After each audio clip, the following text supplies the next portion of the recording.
great to see a crowd here that is filling all of our seats.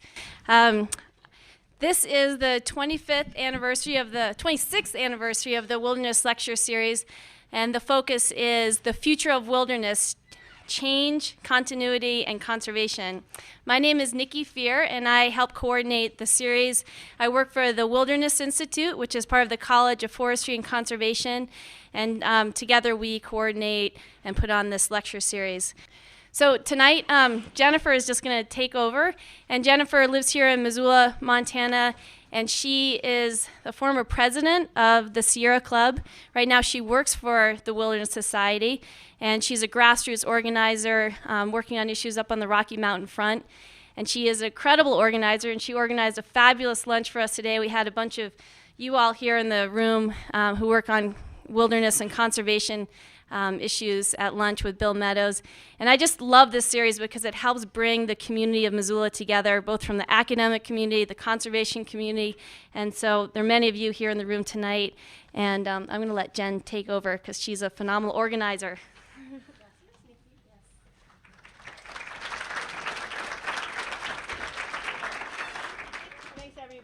Coming. I guess I'll talk in this one. Thanks everybody for coming, and I'm glad to see we're still on Missoula time, which is about 10 after.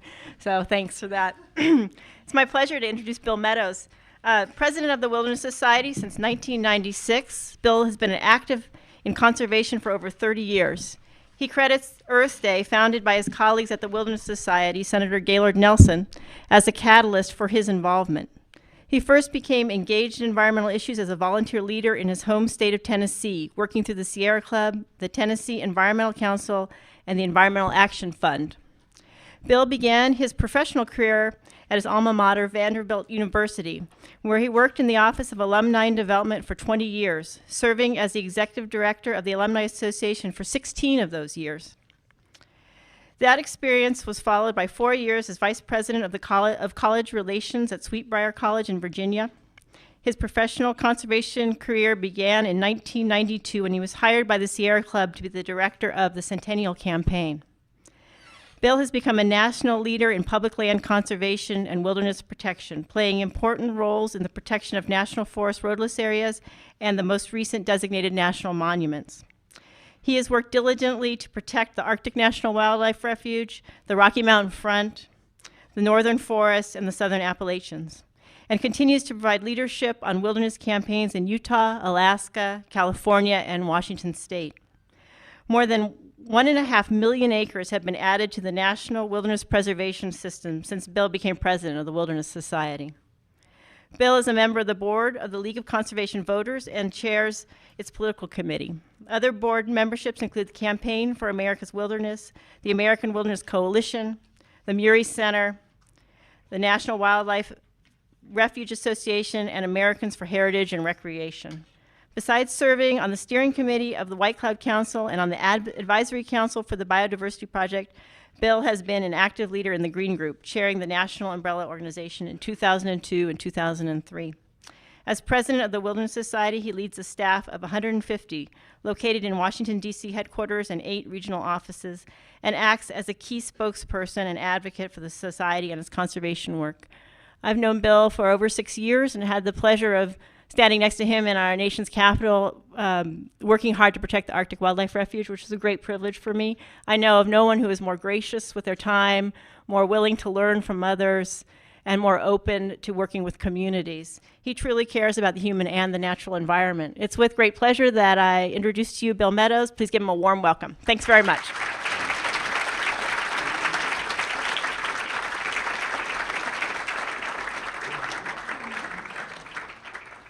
It's great when your staff gets to introduce you, I tell you. That was really nice.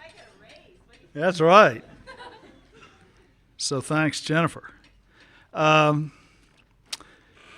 And also thanks to all of you for being here. I want to thank Pat Smith, who is my boss, is on our governing council, and his wife Michelle being here. And Brandy, one of my predecessors, Stuart Brandborg, who most of you know, is a great friend and great leader.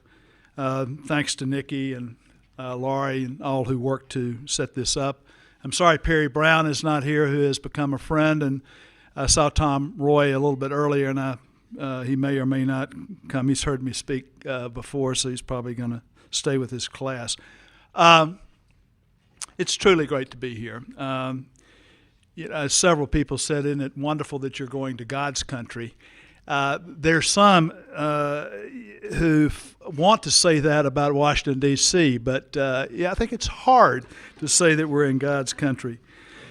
In the course of this series of lectures, you will hear from many experts on aspects of wilderness.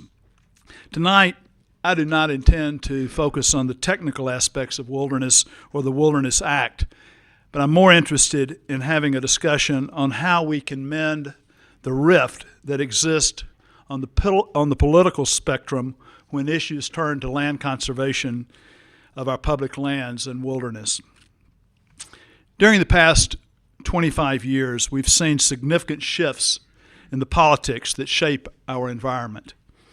So I'm here tonight to talk to you about the policy and political aspects of wilderness, and most particularly our own values and how we think about, talk about, and support wilderness in what we are calling the red and blue America of our post-2004 election. I have to start with two important points of context. The first is my sense of the overall political climate in America, and the second is the state of the planet's health. First, conservation politics is very, very difficult. This is a challenging environment for anyone working in the conservation arena. This administration seems to be guided by energy development everywhere, anywhere, all places, no holds barred. It's particularly pronounced in special places that you know here in this region, in places like the Arctic National Wildlife Refuge. We're seeing it in our forestry policy, whether it's lessening the regulations that have to do with the National Forest Management Act or weakening the roadless area conservation policy.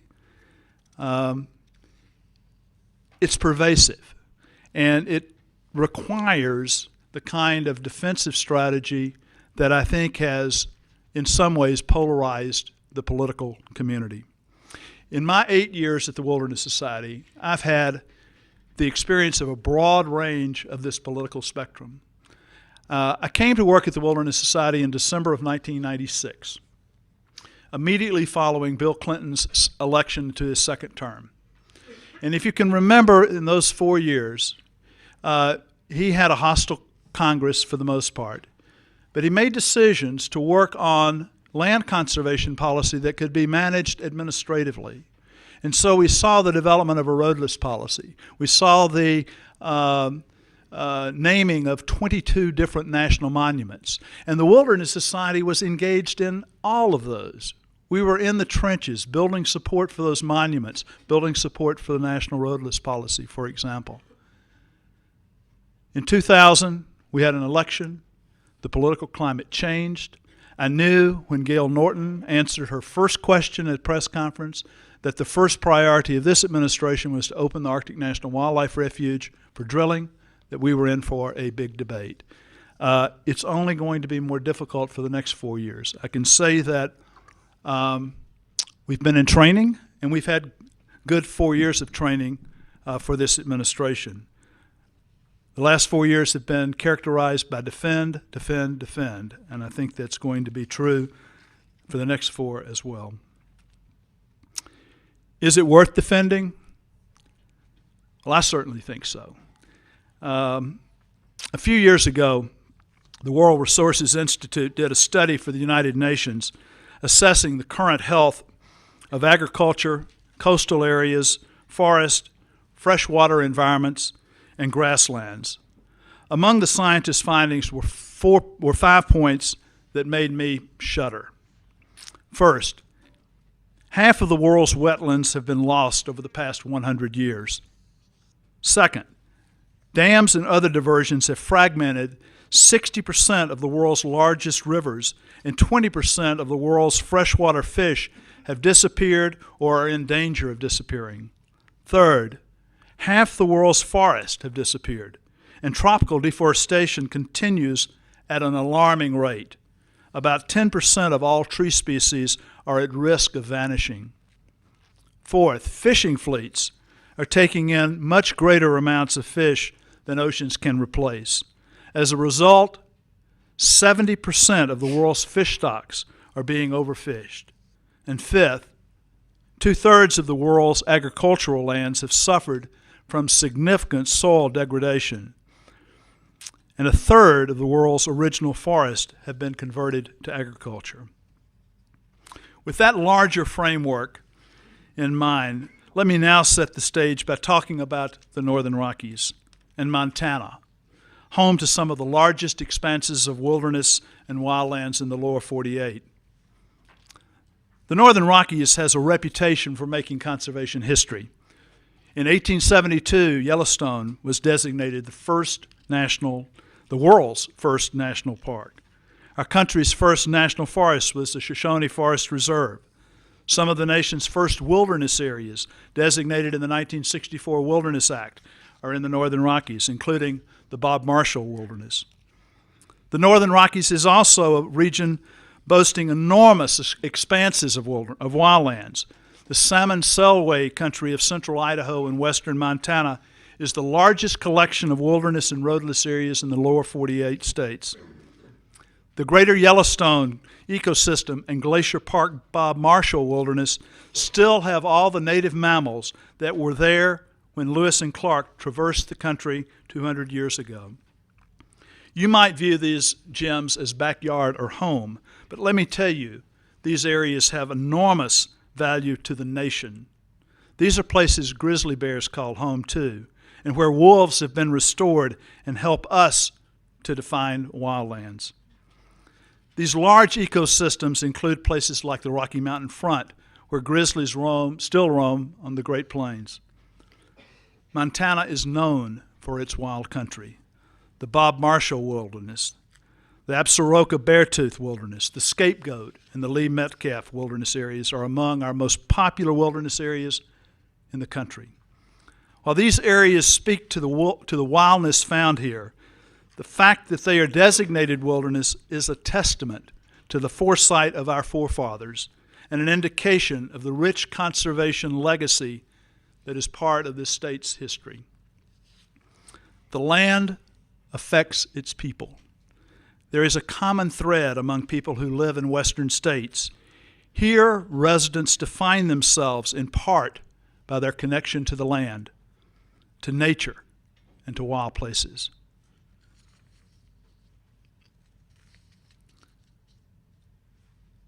In his State of the State address this year, Wyoming Governor Dave Freudenthal described how he attended every funeral of Wyoming soldiers who had fallen in Iraq.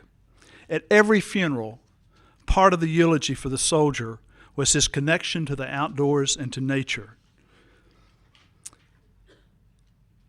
In Governor Freudenthal's own words, he says, "Equally important, but far more difficult to quantify, is the intimate and integral part of wildlife habitat, and open spaces play in defining who we are in Wyoming. As governor, I have attended 9 funerals for Wyoming soldiers who have lost their lives fighting for a country and state they loved. At each of these services, the eulogy, family pictures, and the sharing of experiences included the soldiers' love of Wyoming outdoors and wildlife. One of the services even included a Rocky Mountain Elk Foundation video as part of the tribute. Memorial services he went on to say, memorial services for Wyoming people, be they soldiers or citizens, link our lives to Wyoming outdoor resources. If it's important enough to talk about when we have departed this earth, then it is important enough to act on while God grants us life." It's clear that wilderness matters. So where does the partisanship kick in? When we tease them out, wilderness provides and supports a host of values. These values are cultural, historical, environmental, recreational, spiritual, and economic. More ephemerally, our wildest lands add to our overall quality of life, a role that is increasingly more important as unplanned development spreads further and further across private lands and reaches toward forests, parks, monuments, and refuges. And while opportunities are great for additional wildland protection in the Northern Rockies, there are many challenges. Many elected officials often take stands that are contrary to conservation, and while the extractive industries are on the decline in terms of economic influence, their political influence persists. It is just because there are so many values to wilderness that we are seeing fracture lines in how America views, values, and legislates and plans for its wilderness. The very simple fact is that wilderness used to be an idea and a reality that enjoyed bipartisan support. Now discussions become very polarized very quickly. We must recognize that in general, America is in a partisan phase these days. This is not limited to conservation, and it is a phase that I've seen us move into in my lifetime. Think about this. Congress approved the Wilderness Act by a landslide. The House passed it with only one dissenting vote. The Senate passed it by a vote of 73 to 12. It was one of the earliest in a series of strong environmental successes. A few years later, the Endangered Species Act passed by similarly overwhelming margins. What would happen if the Wilderness Act came before the House and Senate today? Would it pass by the same margins? What amendments would be proposed and attached? What provisions would be deleted? What do lawmakers and policymakers talk about when they talk about the Wilderness Act? What do they talk about today? What do people on both sides like and not like about it? And what would they change if they could? That if is significant. Many environmental laws have been overhauled, rewritten, or amended since their first incarnations in the 1960s and 1970s. Not the Wilderness Act. Every designation of wilderness starts from the 1964 Act. Legislators on all sides of the debate realized that the 1964 Act is virtually untouchable. We can point to support for conservation from both sides of the aisles through the 60s and 70s, from Richard Nixon and others. Let's recall that it was Richard Nixon who helped create the Environmental Policy Agency and signed into law the Clean Air Act, Clean Water Act, and the Endangered Species Act. And today there's continued leadership from the Republican side of the aisle. Some of my best friends, Christopher Shays, Sherry Bollard, Susan Collins, Olympia Snow, John McCain, all strong conservation leaders. What happened? There's several theories on how the breakdown occurred and how conservation and wilderness became so tied to political parties. One theory is that when James Watt came into power, wilderness moved from being an issue that united and the power to connect to being an issue, the power to divide, to injure political aspirations. Secretary Watt used environmentalism as a litmus test for whether you were conservative. And if you were an environmentalist, you certainly were not a good Republican. Others point to Newt Gingrich or even to Tom DeLay. Some believe that litigation and harsh rhetoric from the environmental community plays a role. The when, how, and why of the partisan divide are interesting, but they are not the measure of the issue. That measure lies in the implications of that shift on the land itself. In Montana, it meant no passage of a statewide wilderness bill after the roadless areas were inventoried and reviewed as part of the RARE 2 process. Montana and Idaho are the only two states that failed to pass statewide wilderness bills after RARE 2, and as a result, you have the largest percentage of unprotected roadless lands in the lower 48 states. As late as the 1980s, we could talk about statewide wilderness bills in Montana, but the last statewide bill passed Congress in 1988, only to be vetoed by Ronald Reagan, the only wilderness bill ever vetoed. And Montana was not unique. As we progressed through the 1990s, it became increasingly more difficult to move wilderness bills through Congress. I've told you one theory of why these debates have become harder and harder. I'd like to put forth another. I see the current political divides as a function of community versus individual. More specifically, what I see is that our red and blue divide is driven by a difference in emphasis on the good of the commons, the community versus an emphasis on the good of an individual. When we think of which value a politician or political movement stands for, in general what we'll find is that the rights of the individual are at the center of the ideas advanced from conservative think tanks, while the good of the commons is the core of trends generally attributed to progressives. But as you've heard before, and I'll tell you again, generalizations don't always hold true, particularly when you're talking about the intersection of humans and nature. My role in this world, and the role of the Wilderness Society, is as a citizen of the community. We represent the needs of the whole. Let me take a moment to talk specifically about how the Wilderness Society plays its role in the good of the commons. We were founded in 1935. In fact, it's nice that I can tell that the original founding actually occurred by the side of a road in Tennessee. There were 4 guys who were agitated about the way the Forest Service was managing our wildlands, and they pulled off by the side of the road and got into such a heated debate they wrote out the charter for the Wilderness Society right there somewhere near Norris, Tennessee. For the first 30 years of the Wilderness Society, it worked to try to protect wildlands by administrative fiat and try through administrative action and management regimes.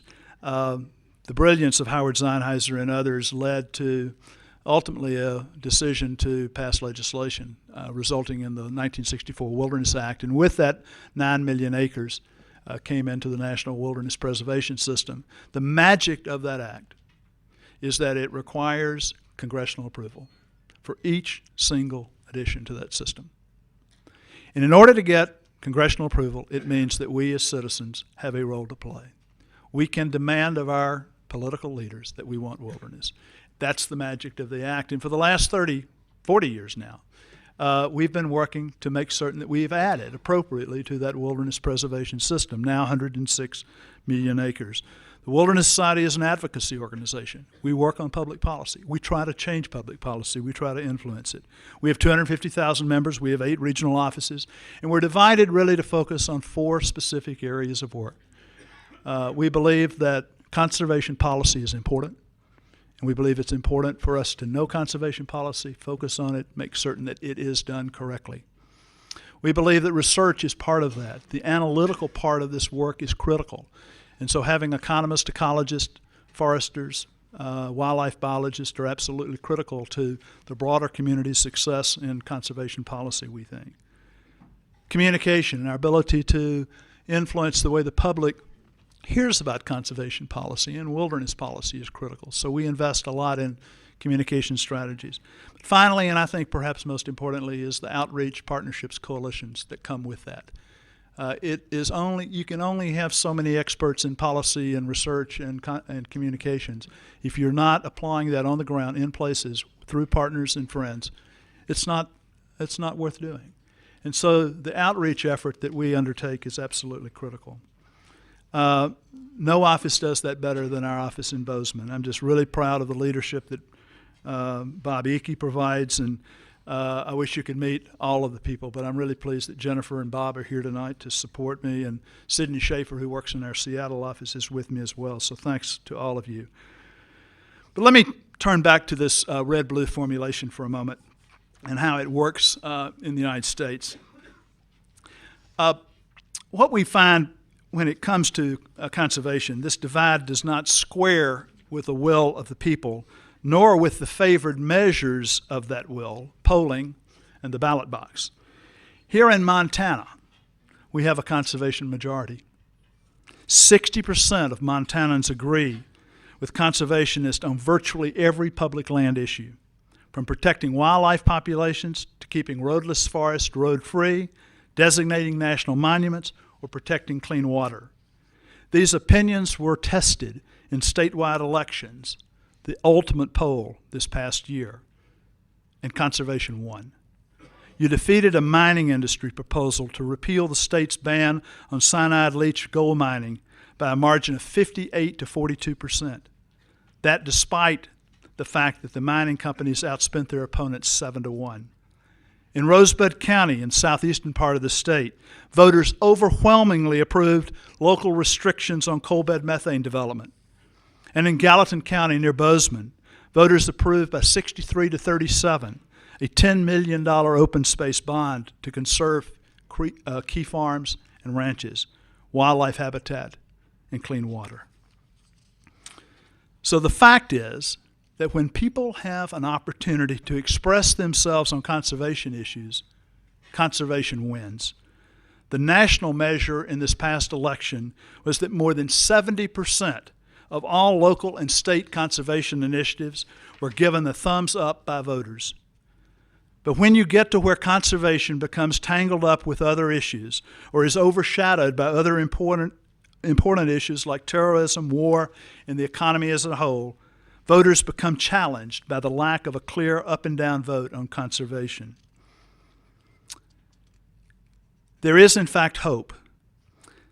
There's hope in our future. Just last month, major bills for wilderness in California, Washington, New Mexico, and Puerto Rico moved forward. And they did so with bipartisan support. This raises two questions. Why is someone like Pete Domenici behind the Ojito Wilderness in New Mexico? And how do we get more unity between reds and blues over common conservation values? For Pete Domenici, it's simple.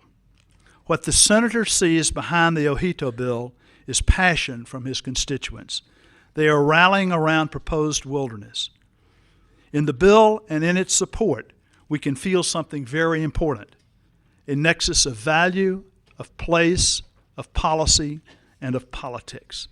If we can do that over and over and over again, we can ultimately change the politics of conservation and of wilderness.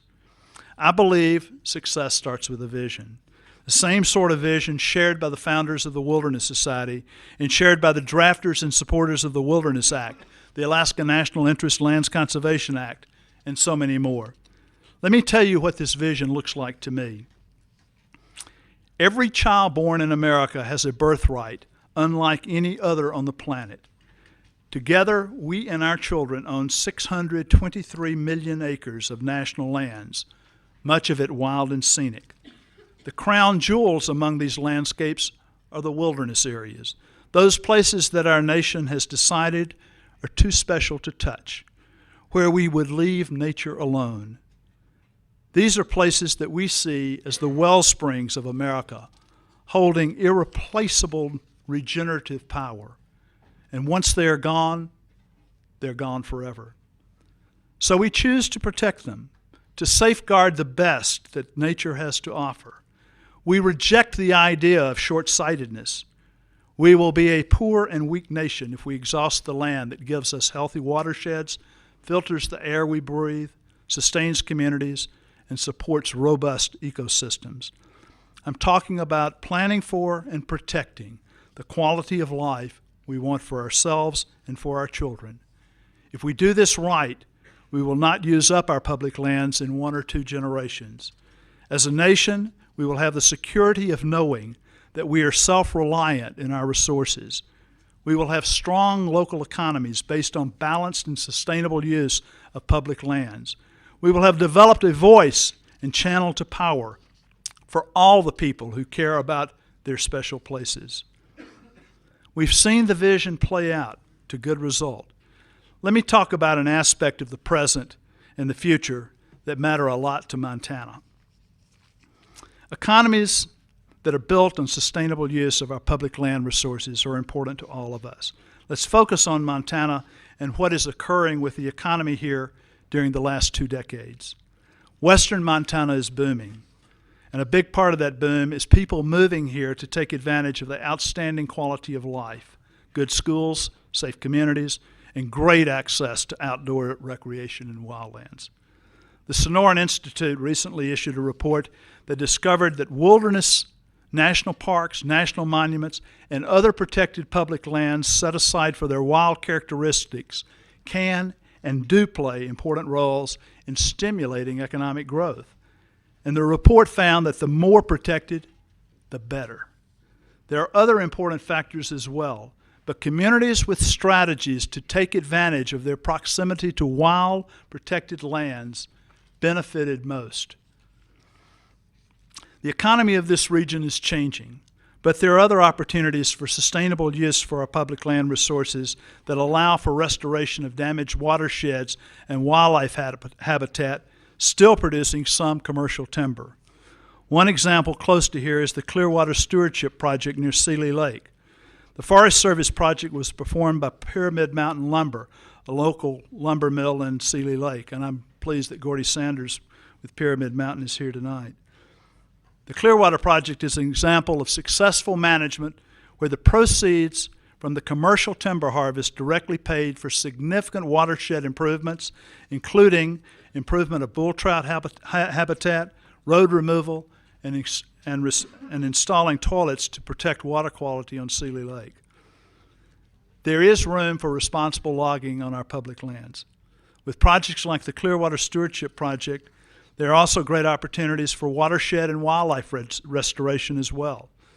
We also can find room for hazardous fuel reduction projects on our public lands and use them as ways to boost local economies.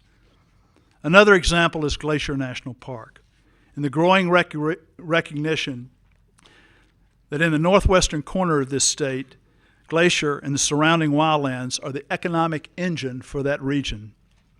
Glacier is another example of how people initially resisted change, but have come fully around.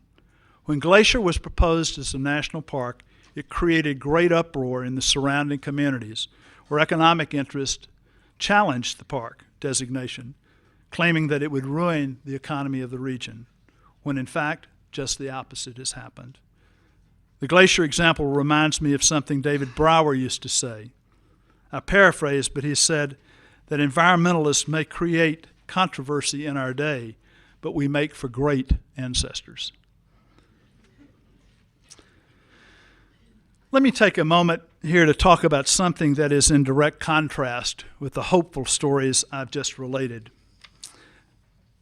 There is a current piece circulating mostly in the environmental community called The Death of Environmentalism.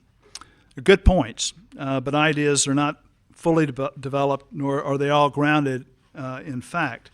But following the debate has been very interesting for me. Ultimately, I have come back to the fact that the Wilderness Society and many others have recognized and have been not just considering, but actually finding solutions for many of the points that are under discussion today as part of that exchange around death of environmentalism. I find that there is a concept and an action that must come together to form a solution. The concept is shared values, and the action is organizing people around places that they hold close to their hearts. Speaking to shared values can be a really powerful advocacy tool. In 1997, Gloria Flora, then forest supervisor of the Lewis and Clark National Forest, decided not to allow oil and gas leasing in Montana, capturing in the final record of decision the following language. People simply want to express heartfelt emotions about a place they consider special. Many feel that development of any kind, particularly oil and gas development, would ruin the special feeling of the front, regardless of whether they ever saw or experienced the results of development. Their perceptions about the value and spirituality of a place would be affected. Many feel that relatively undeveloped lands, such as those on the front, are a diminishing resource and increasingly hard to find. They point to its uniqueness. They also feel the need for oil and gas does not outweigh the intrinsic values of the land in and along the Rocky Mountain front. The values described here are universal. One can swap out Rocky Mountain Front with the names of countless places that are currently under threat of development, and it would still make perfect sense. Let me take another minute to tell a story about how we think about and talk about our values, our relationship to the land. One person who was good at thinking about our relationship to the land was Tom Watkins, a longtime employee of the Wilderness Society. Tom edited the Wilderness magazine for about 20 years. He died a few years ago in Bozeman, where he was serving as Montana State University as the Wallace Stegner Distinguished Professor of Western American Studies. In Tom's Stone Time, he writes, "We must learn finally that wilderness is not, as our history has insisted, a threat to be conquered, but in fact, a lesson to be embraced. For in wilderness, as in the eyes of the wild creatures that inhabit it, we find something that binds us firmly to the long history of life on earth, something that can teach us how to live in this place, how to accept our limitations, how to celebrate the love we feel when we let ourselves feel it for all other living creatures." Tom goes on to tell about discovering the dancing image of Kokopelli, a petroglyph in Canyon country. He says, "Whatever the precise message its maker wanted to pass along, I know that the antic figure speaks also of time, stone time.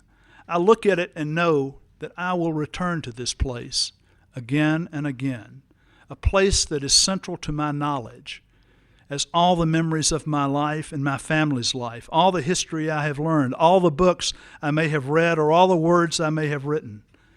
When I do return, I will touch the stone and dream of the stars." Tom was speaking of a truly religious moment in his life. Let me admit to a personal struggle.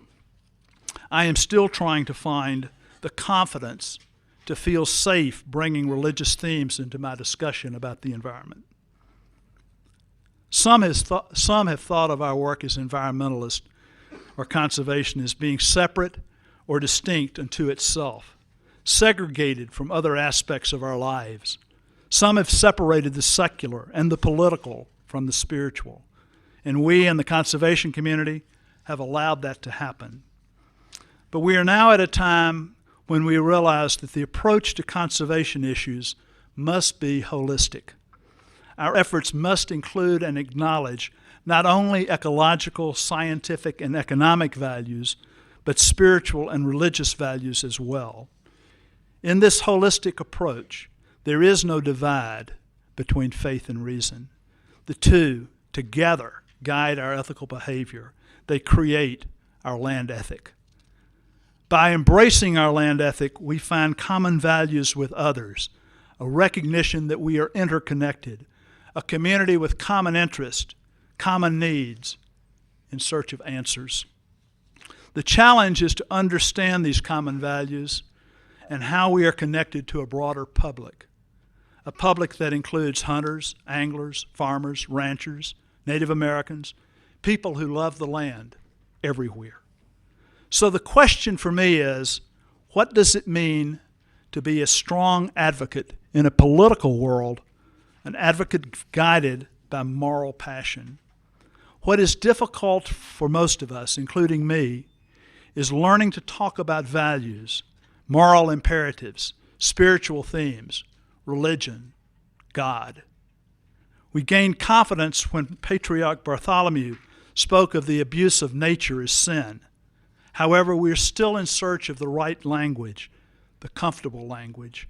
Particularly after this recent election, we are still trying to understand and define values, moral imperatives, a land ethic, care for creation, environmental stewardship, spiritual, the sacred.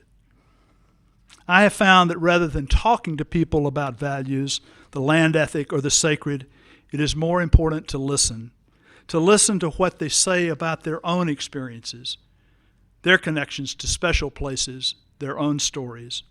When I travel, I hear people from all backgrounds, interests, and political parties talk about their personal searches for connections, physical connections to the land, spiritual connections to nature, the trees, mountains, streams, wolves, and spiritual connections to one another and to God. To me, that is the answer to my question: advocacy based on moral passion. There is a national search for something that transcends our day-to-day, overworked, overstimulated, under-rewarded lives. What I hear most often, what is common in these conversations, is the recognition of the sacred. I do not want to understate the political nature of our work, but I believe, as do many, that we are experiencing an ecological crisis that can best be understood as a spiritual crisis. And as we move into the 21st century, it is important that we recognize the need to move from a political campaign for the environment to a spiritual campaign for the environment. A few years ago, the Wilderness Society sponsored a tribute in Boston to the late Senator Paul Tsongas for the great work he had led in protecting the Arctic National Wildlife Refuge, and actually all of Alaska wilderness. It was a powerful evening for 300 people in attendance, leaders from the business, political, and conservation communities joining the Wilderness Society in tribute to Senator Tsongas. One special guest that evening was Jonathan Solomon, a tribal leader of the Gwich'in, or Athabascan Indian community in Alaska. Jonathan spoke about the Gwich'in, which means people of the caribou, because their culture is tied to the caribou. The Gwich'in live immediately south of the Arctic National Wildlife Refuge, and he spoke about the importance of the refuge, a place Senator Tsongas tried to protect as wilderness, and a place that the Wilderness Society even today is trying to protect. The critical unprotected area in the Arctic Refuge is the coastal plain, the home of the porcupine caribou herd, numbering about 150,000 caribou. The caribou go there each year for calving and for the early months of feeding their young. The coastal plain is, in fact, the biological heart of that refuge. I talked about in Boston about my first trip to the refuge, and told elaborate stories of my experience, the vastness and the richness of the vegetation. But Jonathan told our friends in Boston that the refuge is so sacred to the Gwich'in that he and his people have never been. When we honor that kind of sacredness, the sacredness of the earth, we commit ourselves to a land ethic, an ethic that requires inquiry, knowledge, wisdom, and respect. Thus we become stronger advocates, advocates who believe in the power of knowledge and information, guided by the principles of justice, fairness, and mutual respect. That gives us the confidence to speak, as Jonathan speaks, of the sacred. This spiritual campaign is critical, necessary, but not sufficient.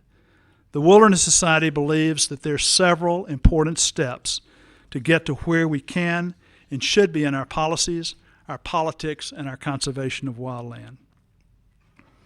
First, we cannot take what we've won for granted.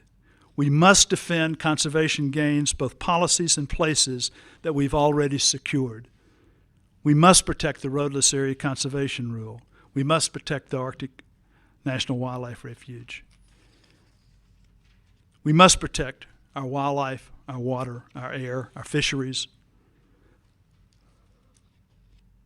They all continue to have overwhelming public support nationally and in regions throughout the country.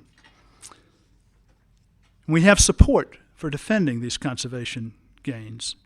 80% of Montanans who commented on the proposed changes to the roadless rule support keeping roadless areas roadless. And in all surveys, one after the other, we find that most Americans, in fact in some cases 70%, do not want drilling in the Arctic National Wildlife Refuge. These are things, places, and policies we must defend. But second, we must look for ways to create policies that foster and support conservation of key landscapes. There is natural support for wilderness. There's national support, there's local support, and there's regional support. Montana is really even Steven in support of wilderness. So the base for wilderness protection is here, and certainly the base, as demonstrated in the last election, is here for good land conservation policy. Even with good support, what we must recognize is that the right approach matters. In wilderness campaigns, that may mean a shift from statewide approach to site-specific bills like the Gallatin, the Great Burn, the Rocky Mountain Front. And third, the way we work is important. We must keep reshaping the conservation debate in America, changing the way we think about and talk about and do the work that benefits us all. We want to take what Pete Domenici sees in the Ojito proposal, that nexus of value, place, policy, and politics, and replicate it in all the special places in this country. I see some great promise in that approach. For example, in the last election, we saw hunters and anglers come out in record numbers because they were and are concerned about how oil and gas development threatens what they love. One of my favorite examples of that work is the work that has been done by the Coalition to Protect the Rocky Mountain Front. Along the Rocky Mountain Front, our work can be characterized as helping give voice to the conservation majority that already exists. The campaign to protect the front is an example of what we mean by an active and assertive conservation majority. The campaign is comprised of ranchers, business people, local government officials, hunters, anglers, outfitters, wilderness advocates, and others who want to see the front protected. Right now, the threat of oil and gas development has brought this collective of people together. But all agree that once the oil and gas development threat is addressed, we still need to take steps to permanently protect the front with comprehensive conservation packages that include wilderness. The Coalition has met success already. Because of pressure exerted by the Coalition, the Department of Interior halted an environmental impact study that was examining proposals to drill for natural gas along the front. This is the first time we can recall that an EIS on an energy issue was stopped, especially by this administration. The department said that the decision to stop the environmental impact study was done in large measure to the complexity of the study and the overwhelming opposition expressed by local people. That extraordinary success symbolizes what we can accomplish when the conservation majority is active and assertive. It is important in this campaign that elected officials, people with ties to the land and business interests, were all calling for protection of the area. The stories I've told you, and perhaps the fights in which you're involved in right now, represent a more incremental approach to conservation and to wilderness designations in the past. But I must say, these approaches are indeed working. I am really impressed. I was in a little reception beforehand, and I was really impressed by the reports from a variety of people, activists who are working in specific campaigns throughout this state and other places too, what they're doing in local communities to build support for land conservation. It's that kind of work, exemplified in large measure by what is happening on the Rocky Mountain Front, but happening place by place by place, that gives us hope in this community. I think in today's political climate, if we've learned anything, it is that we cannot afford to wait, hoping that times will get better. I started by pointing out that when you're talking about land, the decisions can be very, very final. So we should consider that decisions made over the next decade may be our best chance to preserve the kind of country we love here in Montana and around the country. We have to decide what we want to keep and what we want to add to the wilderness system. I believe that in the next decade, there's something that will actually be more powerful than a visible national conservation majority, and that is a strong conservation voice. We may not find ourselves electing a brand new House or a brand new Senate, but I do expect that those elected and those already in power will change the way they act on the environment. The challenge is to give their constituents enough knowledge and confidence and power to speak with strong voices, strong conservation voices. That voice is going to have to be loud enough for all in this administration to hear. And it's clear to me that the responsibility for that choice and that future falls to the Wilderness Society, to our partners, to our allies, and to our supporters. And it falls to everyone in this room. Just as past generations have put the good of the commons above individual gain, so too should future generations. Because if they do not, ultimately there will be no commons. The system will fall on itself. It is every generation's responsibility to protect wild country. The future is always ours to shape. And what we stand to lose when there is a collective good, not just our own good. We just celebrated the 40th anniversary of the Wilderness Act. That was a cornerstone that allowed past generations to pass on to all of us 106 million acres of wilderness. 31 years ago, Congress designated the scapegoat wilderness along the southern part of the Bob Marshall. In that day, the Forest Service recommended against wilderness, but Congress acted for wilderness instead. The Forest Service had other plans for the scapegoat country, including heavy logging, heavy roading, heavy development. Cecil Garland owned a hardware store in Lincoln, Montana, and led the charge for what was the first citizens' wilderness in the country. The first time citizens lobbied Congress to designate wilderness without the blessing of the Forest Service. Cecil Garland didn't get the scapegoat as wilderness by himself. There were a lot of people from hundreds of Montanans, including the late Senator Lee Metcalf.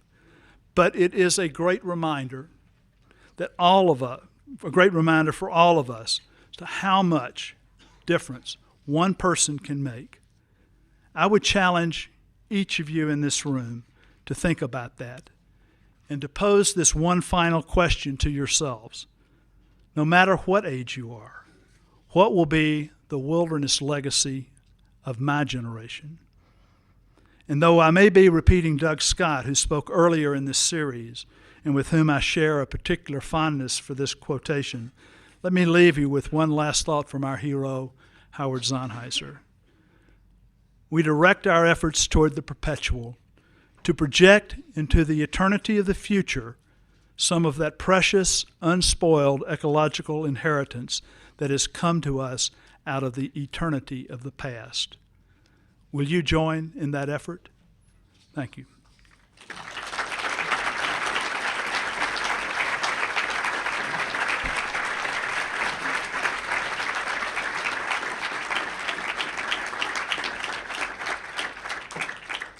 Now, we have a lot of time for questions, and I'm happy to try to answer a few.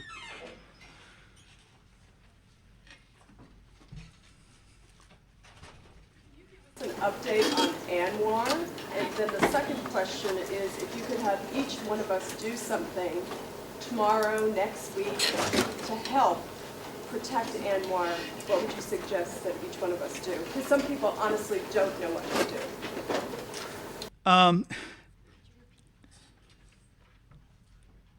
The question is an update. What is the update on the Arctic National Wildlife Refuge debate, and what can individuals do in that debate today? It's been really intriguing to watch the strategy evolve. Just to set the stage for many of you who may not know, if the Arctic National Wildlife Refuge were to be brought forth as a piece of legislation with our opponents asking for permission to drill, they would lose. We would win that debate. We would win it because of a procedural opportunity in the Senate known as the filibuster. It requires that you have a supermajority in order to pass controversial legislative positions.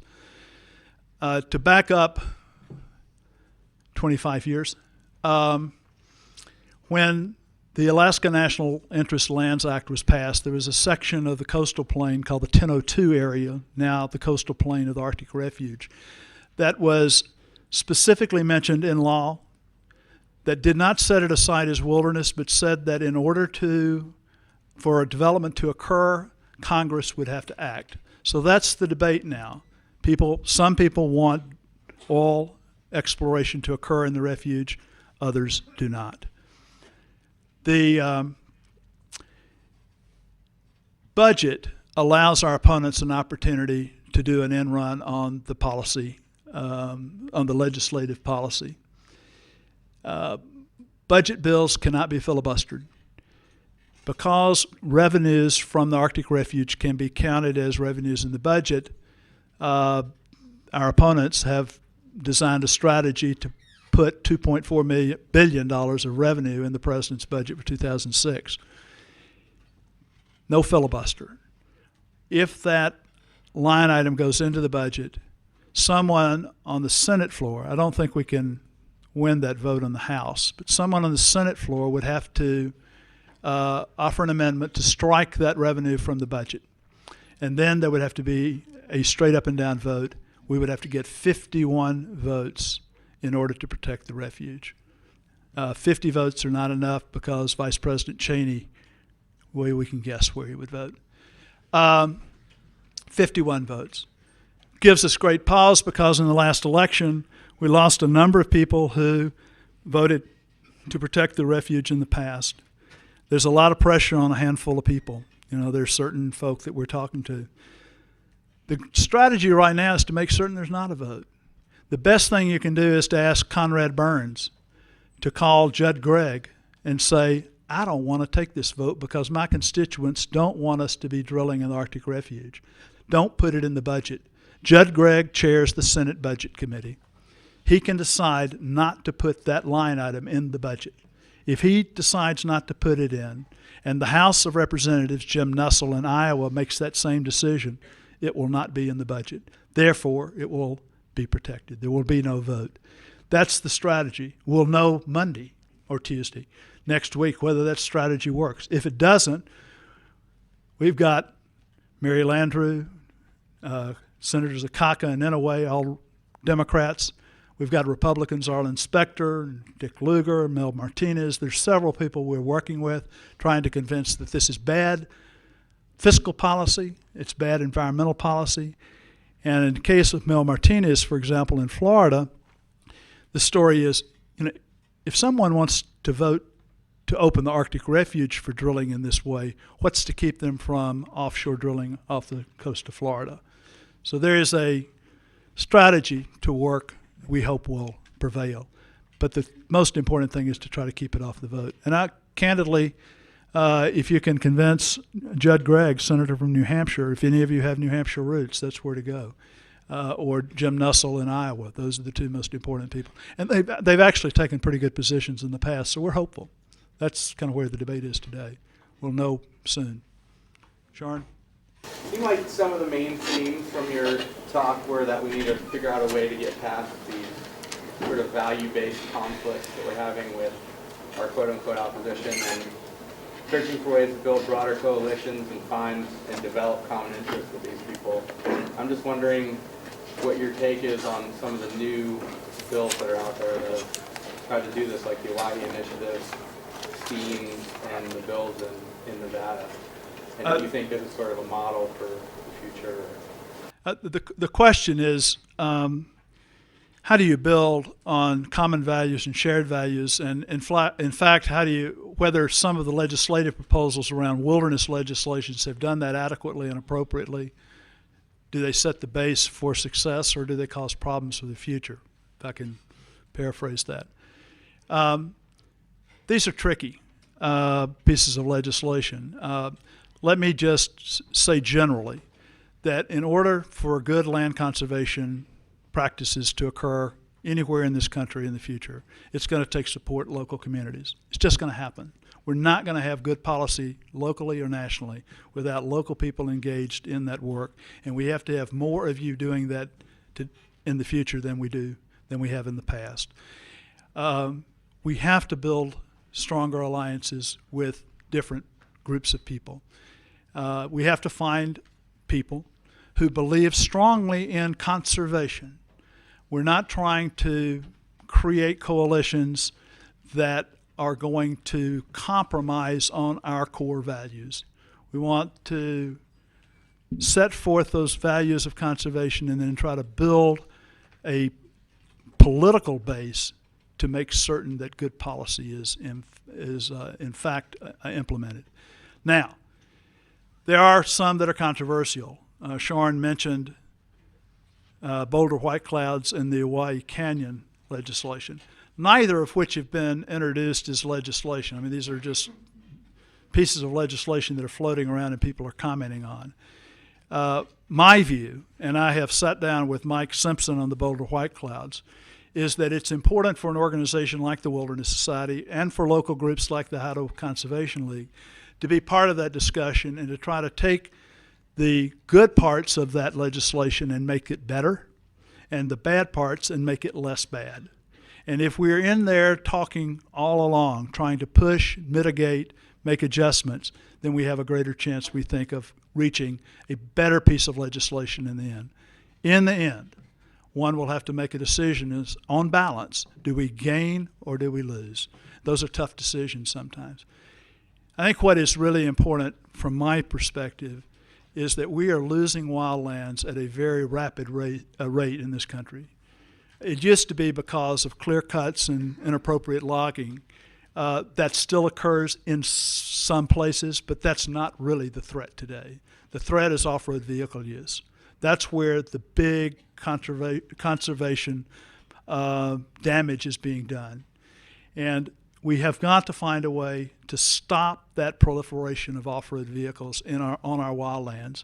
One of the solutions is to be firm and set certain places aside as wilderness where off-road vehicles are not allowed.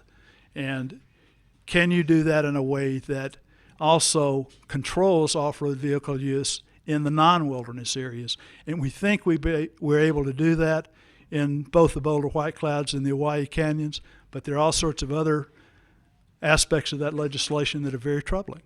And so we continue to work on it. Yep. You said earlier that your role in the role of the Wilderness Society is to represent the whole, the needs of the whole. But do you think that that a number of people would agree with you, like people who are affected negatively, maybe by the designation of wilderness or preservation, such as people who lose their jobs from logging restrictions and stuff like that? Are you representing the needs of them, or are you representing the needs of, say, like the elitist environmentalists? The question is whether the Wilderness Society, and in my comments I talked about the Wilderness Society representing a more holistic societal good and trying to represent the needs of a broader community, and whether in fact we are able to do that and at the same time know that there's some economic values that are being lost to logging communities and people whose jobs have been impacted. I think first of all the premise is that good land conservation policy results in good economic policy. I do not think, first of all, wilderness areas are not necessarily in conflict with where logging projects have gone on. If I look at the national forest, 191 million acres, about a third of that is suitable for timber production, and probably most of that has already been logged in one form or another. We want to make certain that in the future, logging that occurs in those places are done in an economically sustainable fashion, and that there's attention given to watersheds and riparian areas and so forth. We think that the roadless areas and wilderness areas deserve to be protected permanently, and we don't think that develops any conflict with our economic interest as a country. We think the two can go hand in hand. There are people who view that differently, and I understand that. But I think that's the challenge, is to be able to show that, in fact, if you sit at the table with Pyramid Mountain Lumber Company and they're trying to find a way in which they can sustain a mill using small diameter logs, and we can work on restoration projects and fuel reduction projects, accomplish restoration goals and conservation goals at the same time that you can provide jobs and output for a local mill. That's a win for everybody, we think. And I know that these are controversial views by some, but I believe strongly that you can find ways in which you can work with local economies and get good environmental, good wilderness policy at the same time you're getting good economic results in the local communities. You talk about the roadless areas and the wilderness areas, and I guess if you stood in the middle of one or the other, they probably look pretty much the same, but here in Montana, the difference is the roadless areas are controlled by the Forest Service, or classified by them, it seems like. And what you could call your congressman about the wilderness or about ANWR, like what can be done if somebody wants to cut roads, or like a ski resort, say, through a roadless area? What is our recourse? There's a comment period, but it's not a democratic process. Where's that going? Questions about roadless areas and how you can sustain protection of roadless areas into the future, and what's the strategy for keeping bad things from happening in roadless and wilderness areas. That's the challenge. And I'll tell you, every step in this, on December 22nd, we were not surprised. This happens on holidays when the Forest Service announces their new regulations on National Forest Management Act, which essentially made it harder for me as an individual citizen to have input in Forest Service decisions. Doesn't make it impossible, it makes it harder. The fact that they're not going to require environmental impact studies in many of these cases means that we don't know about the options. We don't have the kind of background and information provided to the citizenry so that we can help make choices and have some comment. So it's tough. And a lot of these decisions are made at the administrative level. They're not things that you necessarily can challenge by calling Denny Rayberg or Conrad Burns or Max Baucus. You should do that and let them know what you feel, but that's not always the answer. My view of this, over the years, the Forest Service planners, the people who sit down and work through the timber sales, they have had people from the timber industry in their offices every day. And when's the last time you were in a Forest Service office? I mean, we have got to be engaged in this. When I talk about citizen involvement and conservation policy and conservation politics, it means getting to know your local land manager and being in their office, his or her office, when they're making these decisions. Talking to them. There is ample opportunity for citizen involvement. And I am confident that if we have a group of people who are as committed to good conservation planning by the BLM and the Forest Service as the industry does, we'll end up having some more positive impact on those final decisions. We've got to organize ourselves better. And it isn't organized in Washington, D.C. by the Wilderness Society. It's organized place by place, forest by forest, watershed by watershed, here in Montana and in Utah and Idaho and Alaska. That's ultimately the answer to good conservation. It's local people who care deeply about these places being engaged in those decisions in a much more personal way. I have to say I appreciate your spiritually holistic perspective, and I've been involved with numerous discussions in which people scorn the values and things like that that were referenced as reasons for pulling last fall. And I would just be curious to know how people respond to you saying that you think there's a great deal more to conservation than what some people are giving consideration. I get the feeling that spirituality is viewed rather negatively by the environmental community. I'm curious what the question is, in my talk, I spoke of spiritual values and moral values, and whether that in fact resonates with other colleagues in the conservation community, how people respond to that. I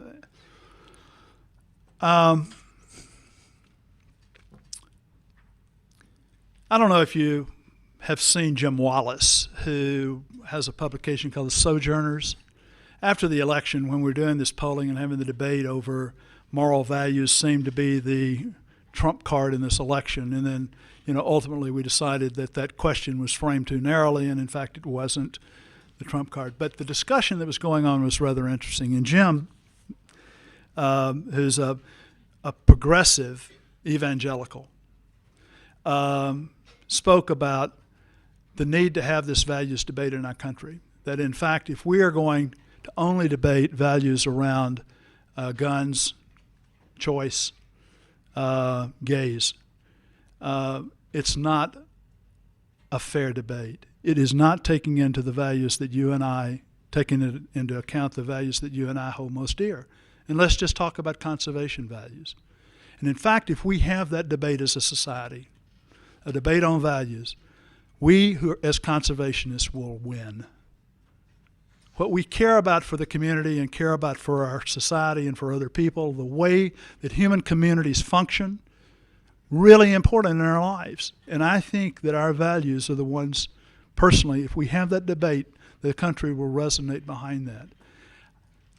It is tough at times to talk about spiritual values, religion, and God. I live in a very secular political world in Washington, D.C. I mean, it is tough. But I will tell you, people care deeply about the places that are close to them. And that is, in some form or fashion, a spiritual experience, a religious experience for most people. And if you talk about it that way, believe it, and speak about what you believe. I just don't think it's enough to be a political strategist. I think you have to talk about what does this mean to me in my life, the quality of life that we as fellow citizens have, what's our responsibility to each other. And if we do that adequately, I don't think people chastise us. I have a good friend, Chris Arthur, who worked for the Wilderness Society, who used to be a staff person for Maurice Hinchey, who's been a congressman from New York, champion for Utah wilderness. And Chris was fond of saying, people in Congress don't vote because God tells them to. Some may, but most don't. They vote for political reasons. What do their constituents say? I think that's reality. We live in a political world, but I think that politics is influenced by people, and people are influenced by what they feel in their heart. And I think that's the only approach. Yeah. Okay. I just want to make like a comment. The ecologists and Native Americans with the concepts of interconnected, sacred, and infused with spirit are pretty central, the key to what you're talking about on a spiritual level without having to embarrass ourselves with, say, New Age terms or something. We can still say interconnected because everybody agrees with that. The comment has to do with the fact that deep ecologists, Native Americans, speak of these values regularly without any sense of embarrassment. We don't need to go into a New Age language in order to talk about this publicly. One more question. How does the recreation industries affect conservation and wilderness areas in Montana? Could you repeat that? How does the recreation industries affect conservation and wilderness areas in Montana? How does the recreation industry affect wilderness areas? Let's say wildland areas in Montana. Positively and negatively. I mean, I am part of a recreation industry. I love to hike. There are plenty of us who are out, I think, finding appropriate roles for recreation for ourselves. I said earlier that I think the most damaging activity on our wildlands are off-road vehicles. I believe that's they create more degradation. That aspect of the recreation industry is very troubling. But I think broadly, we have to be pleased that people want to be outdoors. They want to be in nature. They want to be hiking. They want to be part of this. And, I think ultimately the political gain by having people engaged in recreational activities in wildlands is to our benefit. I think managing that is absolutely critical. We're not managing wilderness, we're not managing roadless areas, we're managing people. We're managing the kind of impact that they have on our wildlands. There are ways to do that. There are plenty of places where people can get out and play in their off-road vehicles. We're not against off-road vehicle trails. We're just for some places that are protected. And so there's got to be a way to look at our national public lands in a way that allows for use in multiple ways. That's the basis of most of our public land laws, multiple use.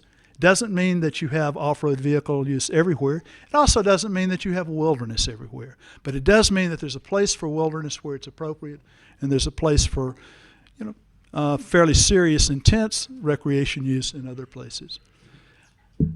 Laurie, thank you. I really appreciate the opportunity to come here. It's been a great pleasure for me.